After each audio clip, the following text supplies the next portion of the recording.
Good morning friends, সবাই কেমন আছো? আশা করি সবাই ভালো আছো। তো আমি ব্লগটা এখান থেকে শুরু করছি। তো আজকে আমি জানো বন্ধুরা, আমি ভীষণ খুশি, ভীষণ ভীষণ খুশি। আজকে আমার মেয়ে যে আসছে, আমার দুটো মেয়ে আসছে, একটা আমার ননদের মেয়ে, একটা আমার নিজের মেয়ে। তো ওরা আমার ননদের মেয়ে কদিন আগে এসে আমার মেয়েটাকে নিয়ে গেছে ওদের বাড়িতে। তো আজকে 10 দিনের মাথায় আমার মেয়েকে নিয়ে আসছে। তাই আমি সকাল সকাল উঠে আজকে সকালের ব্লগ আমি শুরু করতে পারিনি। তো এখন প্রায় 11টা মতো বাজে। তো সকালবেলা ওর বাবারও কাজে যাওয়ার জন্য একটু ইসে থাকে, তোমাদের দাদা ভাইয়ের, ওর বাবা মানে তোমাদের দাদা ভাই, মানে আমার হাজব্যান্ড। তো ওনার একটু তাড়াহুড়ো থাকে, উনি কাজে চলে যাবে। তার জন্য আমি সকালে ভিডিওটা করতে পারিনি। তো সেই জন্য উনি চলে যাওয়ার পরে আমি একেবারে স্নান সেরে ফ্রেশ হয়ে তারপরে আমি রান্না বান্না শুরু করে দিয়েছি। এখানে আমি ভাত বসিয়ে দিয়েছি, অলরেডি ডাল হয়ে গেছে। এখানে আমি একটা পুঁই শাক দিয়ে কচু, আলু, পটল এসব দিয়ে মাছের মাথা দিয়ে একটা ঘন্ট করছি। এদিকে ডাল হয়ে গেছে, এটা মাছের তেল ভাজা করে রেখে দিয়েছি। আর মাছের ঝোল করব, গাটি কচু আছে না, সেই গাটি কচু দিয়ে আলু দিয়ে মাছের ঝোল করব। তো আমি এদিকে আলুটা কেটে রেখে দিয়েছি আর গাটি কচুটা সেদ্ধ করে রেখেছি, যে ভাতটা হলে আমি এদিকে মাছের ঝোলটা করে নেব। তো সেজন্য আমি এদিকে তৈয়ারিগুলো করে নিয়েছি। এই যে কচুটা সেদ্ধ করে রেখে দিয়েছি আর এদিকে আলুটাকে আমি কেটে ধুয়ে রেখে দিয়েছি, যে আমার ভাতটা হয়ে গেলে, তরকারিটা হয়ে গেলে এদিক দিয়ে আমি আবার তরকারিটা সেরে নেবো। তো তাড়াহুড়ো করছি, কারণ ওরাও তো আসবে, এসেই বলবে খেতে দাও, সকালবেলা খেয়েছে কি না খেয়েছে। তারপর আমার ননদের মেয়েটার একটু শরীর খারাপ ছিল, একটু শরীর খারাপ বলতে বলা যায়, এক পর্যায়ে বলা যায় সে মতের মুখের থেকে ফিরে এসেছে। মানে ভীষণ ওর শরীর খারাপ ছিল। তো ওই সময়টায় ওর বিপদের সময় আমি পাশে থাকতে পারিনি, ওই সময়টায় আমি গ্রামে ছিলাম, তার জন্য ভীষণই দুঃখিত। তো এখন আমি এসেছি। তো মেয়েটার খুবই শরীর খারাপ, দেখেও খুব কষ্ট লাগে।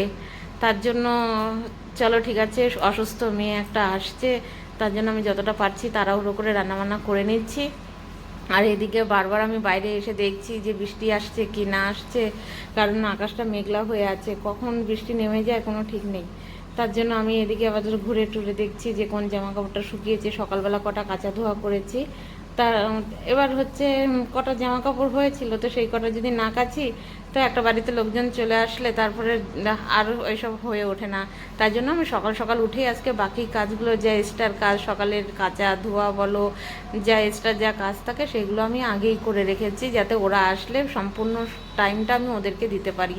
তো এইদিকে আমার ছেলেটা ঘুম থেকে আমি ডেকে ডেকে আমি ওকে তুলতে পারছি না, তো অনেক ডাকাতে সে উঠেছে। প্রায় 11:30 12টার সময় আমার ছেলে ঘুম থেকে উঠেছে। তো ওকে বলে টলে বললাম যে বাবা ব্রাশ করে একবার স্নান সেরে নেয়। আর এইদিকে আমার ননদের মেয়েটে সবাই চলে এসছে, খাওয়া দাওয়া সেরে। দুপুরের ভিডিওটা আমি করতে পারিনি, এতটা ওরা ক্লান্ত ছিল, এসে খাওয়া দাওয়া করে রেস্ট করছিল। তো আমি বিকেলবেলা বসে এটা চা খাচ্ছিলাম, তাই সেই ভিডিওটা করা হয়েছিল। তো এইখানে আমাদের চা খেতে খেতে সন্ধ্যা হয়ে গেছে। তারপরে আমার এই যে এটা আমার নাতি, আর আমার এই যে এটা আমার মেয়ে।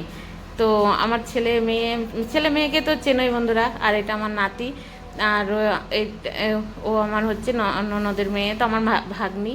তো যাই হোক, তো এরা সন্ধ্যাবেলা নিচে গেছে, নিচে গিয়ে মোমো নিয়ে এসছে, বলছে মোমো খেতে ইচ্ছা করছে, তো মোমো নিয়ে এসছে। তো এই চিল্লার পার্টিরা বসে এখন এখানে সব মোমো খাচ্ছে, এনজয় করছে, পার্টি হচ্ছে, একটা ছোট্ট করে পার্টি হয়ে যাচ্ছে।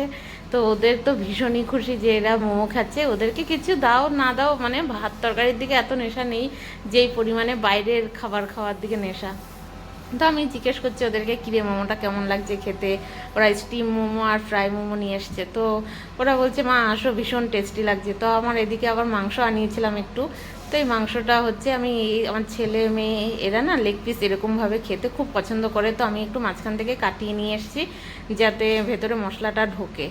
আর বাদ বাকি লেগ পিসগুলো আমি 2 ভাগ করে কাটিয়ে নিয়ে এসেছি, কারণ সবাই তো বড় বড় লেগ পিস খাওয়া পছন্দ করে না। যেরকম আমার ছেলে মেয়ে বড় লেগ পিস খাওয়া পছন্দ করে, তেমনি আমার ননদের ছেলে, আমার ননদের ছেলে বলছি, আমার ভাগ্নির যে ছেলে, সে বড় বড় লেগ পিস পছন্দ করে না, আমার ভাগ্নিটাও বড় লেগ পিস পছন্দ করে না। তাই আমি বললাম যে যা তোরা মাংসটা নিয়ে আয় গিয়ে, তোদের পছন্দ মতো তোরা যেরকমভাবে মাংস খেতে চাস তোরা সেরকমভাবে মাংসর পিস কেটে নিয়ে আয়। তারপরে এই আমার নাতি ও নিজেই গেছিলো, তো ও যেরকম পছন্দ করে সেইভাবেই কাটিয়ে নিয়ে এসছে। আর এদিকে আমাকে বারবার করে বলছে, বৌদি আসো আসো, তো আমরা সবাই মোমো খাচ্ছি, তুমি খাচ্ছ না, ভালো লাগছে না, আসো, তোমার যদি হাত নোংরা থাকে আমি নিজেই খাইয়ে দিচ্ছি। তো দেখতে পাচ্ছি বন্ধুরা কত আমাকে ভালোবাসে আমার এই নাতিটা, ভীষণ ভালোবাসে আমাকে।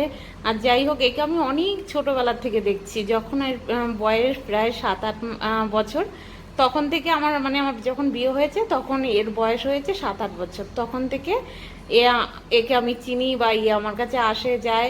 খুবই ভালো একটা ছেলে, আর খুব খুব পছন্দ করে মানে আমাকে খুব ভালোবাসে, এটাই হচ্ছে কথা। তো যেখানে ভালোবাসা সেখানেই বাচ্চারা আসে, ঠিক না? তো এও আমার ছোট ভাইয়ের মতো, ছোট নাতি যেহেতু, নাতি ভাইয়ের মতোই হয়। তো আমার ভীষণ ভালো লাগে এরা যখন আসে। আর আমার আপন বলতে তো এরাই আছে এখন দিল্লির মধ্যে। এই যে আমার ননদের মেয়ে, ভীষণই শরীর খারাপ, একে দেখলে ভীষণই খারাপ লাগে।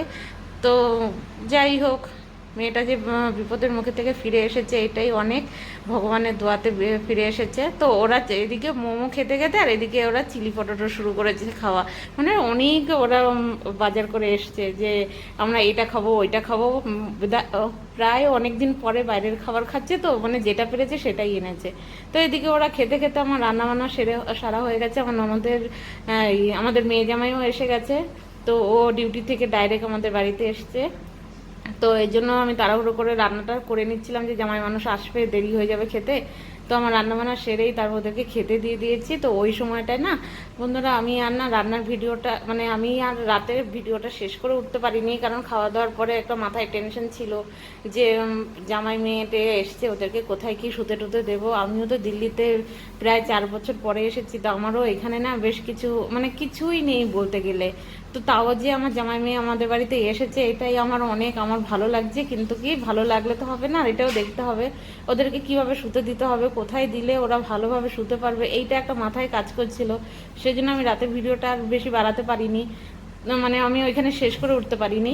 তো তার পরের দিন সকালবেলা, এটা যে ভিডিওটা আমার এখন করা হচ্ছে এটা তার পরের দিন সকালবেলা আমি আবার ভোরবেলা উঠে তাড়াতাড়ি করে, এখন প্রায় বাজে সকাল 6:30 বাজে। তো সকাল 6:30টার সময় উঠে আমি তাড়াহুড়ো করে কটা রুটি বানিয়ে নিলাম, আর ভিন্ডি আলু ভাজা করছি। আর আমার ননদের আর আমাদের মেয়ে জামাই যেটাই হোক, তো মেয়ে জামাই বলছে, মানে আমাদের জামাই হোক, তো আমাদের জামাই বলছে যে মামি এখন তাড়াহুড়ো করে তোমার রান্না বান্না করতে হবে না, আমি চলে যাচ্ছি। এবার জামাই মানুষ না খেয়ে যাবে, সেটাও তো ভালো দেখায় না, না? তো আমি সকালবেলা উঠে কোনো রকম রুটি আর চা করে দিয়েছি। তো জামাই খেয়ে তো বেরিয়ে গেছে, আর ওরা কিছুক্ষণ পরে যাবে বলছে। তো কিছুক্ষণ পরে বলতে এখন প্রায় 9টা বাজে। তো আমার জামাই তো চলেই গেছে অনেকক্ষণ আগে, আর এদিকে জামাই এখন মেয়ে আর নাতি এখন রেডি হয়ে গেছে যে ওরাও বেরিয়ে যাবে। ওর আবার একটু ডক্টরের কাছে যাওয়ার কথা ছিল, সেই জন্য ও তাড়াতাড়ি বেরিয়ে যাচ্ছে। নাই তো আমি তো বলছিলাম বিকেলবেলায় যেতে, কিন্তু বিকেলবেলা তো যেতে পারবে না, এখন ওর ডক্টরের কাছে যেতে হবে একটু। সেই জন্য ওরও আবার কাজ আছে, কালকে ছুটি করেছে। তো আজকে কাজের ছেলে ঘরে বসে থাকবে, সেটা তো ভালো দেখায় না, না? তো ওরও কাজে বেরিয়ে যেতে হবে, আমার ভাগ্নিটাকেও হসপিটালে যেতে হবে, সেজন্য ওদেরকে আর আটকালাম না। তো ওরা বেরিয়ে যাচ্ছে, ওরা বাই করে দিচ্ছে। তো যাই হোক, ওরা যখন আসে তখন ভীষণ ভালো লাগে, আর মানে ঘরটা পুরো ভরা ভরা লাগে। আর যখন যায় তখন মনটা খারাপ হয়ে যায়, কারণ দিল্লির বাজারে নিজের মানুষ আসা মানে ভীষণই ভালো লাগে। তো যতক্ষণ ওদেরকে দেখা যাচ্ছে ততক্ষণ আমি দাঁড়িয়েছিলাম, আমার ভীষণই খারাপ লাগছে। এখন ঘরে এসে দেখবো পুরো ঘরটাকে খালি খালি, তো ভালো লাগে না। এতদিন আমার মেয়েটাও ছিল না, তো এখন মেয়েটা এসছে, চলো একদিকে না একদিকে ভালোই লাগছে যে আমার মেয়েটা আমার কাছে চলে এসেছে। তো যেখানেই থাকুক, আমার মেয়ে যখন আমার কাছে এসছে না, আমার আর কোনো কিছু টেনশন নেই। তো ওদেরকে বাস বাই করে দিয়ে আমি এখন ঘরের দিকে আসছি। ঘরে এখন দেখছি, মানে তোমাদেরকে আমি আমার ঘরটাকে আমি দেখাচ্ছি যে আমি দিল্লিতে কোথায় ঘর নিয়েছি বা কিছু কীরকম ঘর। তো এই যে ঘর আমার, এটা হচ্ছে একটা ছোট্ট একটা রুমের মতো। এখানটায় আমি রান্না বান্না সব কিছু করতে পারি, এখানে রান্না করার জায়গা আছে আলাদা। তো বাস দুটো রুমের মতোই বলা যায় এখানে। তো আমার ঘরে আমার মেয়ে বিছানা বিছানা রেডি করে তুলছে। এখনও পর্যন্ত আমি না কিছু কিনে উঠতে পারিনি, কারণ আমি সবে তো দিল্লিতে এসেছি, প্রায় বোধহয় ওই 15-16 দিন হয় আমি দিল্লির থেকে মানে গ্রাম থেকে দিল্লিতে এসেছি। তো এখনও সেই বেড ফেড কিনতে হবে, এখন ঘর পুরো এরকমই। আর দিল্লির বাজারে না ঘর তো বন্ধুরা বুঝতেই তো পারছো যে মানে কোনো রকম ভাড়ার সাথে আর কি মতলব, এই যে ভাড়া দিয়ে দিয়েছে এমন না যে ভাড়াটে তুলছে তাহলে ঘরটার যেখানে খারাপ হয়ে আছে ঘরগুলোকে একটু ঠিকঠাক করে দিই। এটা হচ্ছে গ্রামে হয়, কলকাতা হয়, ঠিক আছে, কিন্তু এখানে সেটা না, ঘর যেরকম হোক সেরকমই, মানে কোনো ঘরের দিকে কোনো ধ্যান দেবে না, ঘরে যে এদিকে প্লাস্টার খসে খসে পড়ে যাচ্ছে, এরকমই ভাড়া ঘর যা হয় আর কি।